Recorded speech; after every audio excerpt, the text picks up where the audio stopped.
নমস্কার, আপনারা শুনছেন প্রণমামি জগৎ জননী থেকে। গদাধর অর্থাৎ শ্রীরামকৃষ্ণের বিদ্যাভ্যাসে অনুরাগ ছিল না। তার কারণ কি, সেটাই আজ আপনাদের শোনাই। গদাধরের ঐরূপ সমাধি মধ্যে মধ্যে উপস্থিত হইতে লাগিল। ধ্যান করিবার কালে এবং দেবদেবীর মহিমা সূচক সঙ্গীতাদি শুনিতে শুনিতে সে এখন হইতে তন্ময় হইয়া যাইত এবং তাহার চিত্ত স্বল্প ও অধিক ক্ষণের জন্য নিজা অভ্যন্তরে প্রবিষ্ট হইয়া বহিঃ বিষয় সকল গ্রহণে বিরত থাকিত। ওই তন্ময়তা যেদিন প্রগাঢ় হইত, সেই দিনই তাহার বাহ্য সংজ্ঞা এককালে লুপ্ত হইয়া সে জ্বরের ন্যায় কিছুকাল অবস্থান করিত। ওই অবস্থা নিবৃত্তির পরে কিন্তু সে জিজ্ঞাসিত হইলে বলিত যে দেব অথবা দেবীর ধ্যান বা সঙ্গীতাদি শ্রবণ করিতেছিল, তাহার সম্বন্ধে অন্তরে কোনো রূপ দিব্য দর্শন লাভ করিয়া সে আনন্দিত হইয়াছে। চন্দ্রাদেবী প্রমুখ পরিবারস্থ সকলে উহাতে অনেক দিন পর্যন্ত সাতিশয় ভীত হইয়াছিলেন, কিন্তু উহাতে বালকের স্বাস্থ্যের কিছুমাত্র হানি হইতে না দেখিয়া এবং তাহাকে সর্বকর্মকুশল হইয়া সদানন্দে কাল কাটাইতে দেখিয়া তাহাদিগের ওই আশঙ্কা ক্রমে অপগত হইয়াছিল।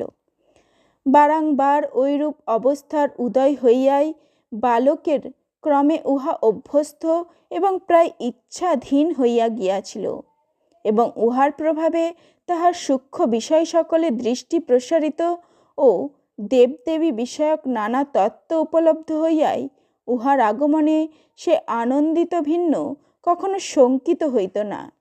সে যাহা হউক, বালকের ধর্মপ্রবৃত্তি এখন হইতে বিশেষভাবে প্রবুদ্ধ হইয়া উঠিল এবং সে হরিবাসর, শিবের ও মনসার গাজন, ধর্মপূজা প্রভৃতি গ্রামের যেখানে যে ধর্মানুষ্ঠান হইতে লাগিল, সেখানেই উপস্থিত হইয়া সর্বান্তকরণে যোগদান করিতে লাগিল।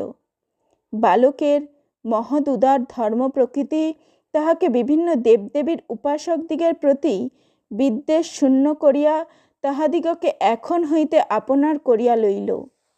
গ্রামের প্রচলিত প্রথা তাহাকে ওই বিষয়ে সহায়তা করিয়াছিল, সন্দেহ নাই। কারণ বিষ্ণুপাসক, শিবভক্ত, ধর্মপূজক প্রভৃতি সকল সম্প্রদায়ের ব্যক্তিগণ অন্য গ্রাম সকলের ন্যায় না হইয়া এখানে পরস্পরের প্রতি দেশশূন্য হইয়া বিশেষ সদ্ভাবে বসবাস করিত। ওইরূপে ধর্মপ্রবৃত্তির পরিণতি হইলেও কিন্তু গদাধরের বিদ্যাভ্যাসে অনুরাগ এখন প্রবুদ্ধ হয় নাই। পণ্ডিত ভট্টাচার্যাদি উপাধিভূষিত ব্যক্তি সকলের ঐহিক ভোগসুখ ও ধন লালসা দেখিয়া সে বরং তাহাদিগের ন্যায় বিস্তার্জনে দিন দিন উদাসীন হইয়াছিল। কারণ বালকের সূক্ষ্ম দৃষ্টি তাহাকে এখন সকল ব্যক্তির কার্যের উদ্দেশ্য নিরূপণে প্রথমেই অগ্রসর করিত এবং তাহার পিতার বৈরাগ্য, ঈশ্বর ভক্তি, সত্য, সদাচার ও ধর্মপরায়ণতাদি গুণ সকলকে আদর্শরূপে সম্মুখে রাখিয়া তাহাদিগের আচরণের মূল্য নির্দেশে প্রবৃত্ত করিত। ঐরূপ বিচারে প্রবৃত্ত হইয়া বালক সংসারে প্রায় সকল ব্যক্তিরই অন্যরূপ উদ্দেশ্য দেখিয়া বিস্মিত হইয়াছিল। আবার অনিত্য সংসারকে নিত্যরূপে গ্রহণ করিয়া তাহার সর্বদা দুঃখে মুহ্যমান হইয়া দেখিয়া সে ততোধিক বিমর্ষও হইয়াছিল।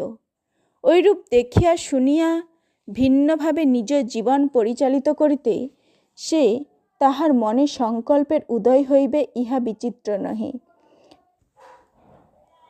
কথা সকল শুনিয়া বলিবেন, একাদশ বা দ্বাদশ বর্ষীয় বালক সূক্ষ্মদৃষ্টি ও বিচার শক্তির এতদূর বিকাশ হওয়া কি সম্ভবপর?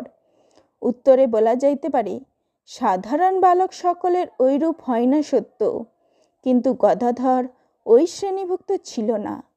অসাধারণ প্রতিভা, মেধা ও মানসিক সংস্কার সমূহ লইয়া সে জন্মগ্রহণ করিয়াছিল। সুতরাং অল্প বয়স হইলেও তাহার পক্ষে ঐরূপ কার্য বিচিত্র নহে। সেজন্য ঐরূপ হওয়া আমাদের নিকটে যেরূপ প্রতীয়মান হোক না কেন, আমরা অনুসন্ধানে ঘটনা যেরূপ জানিয়াছি, সত্যের অনুরোধে আমাদিগকে উহা তদ্রূপই বলিয়া যাইতে হইবে। নমস্কার। এতক্ষণ প্রণমামী জগৎজননীর সাথে থাকার জন্য আপনাদের অসংখ্য ধন্যবাদ।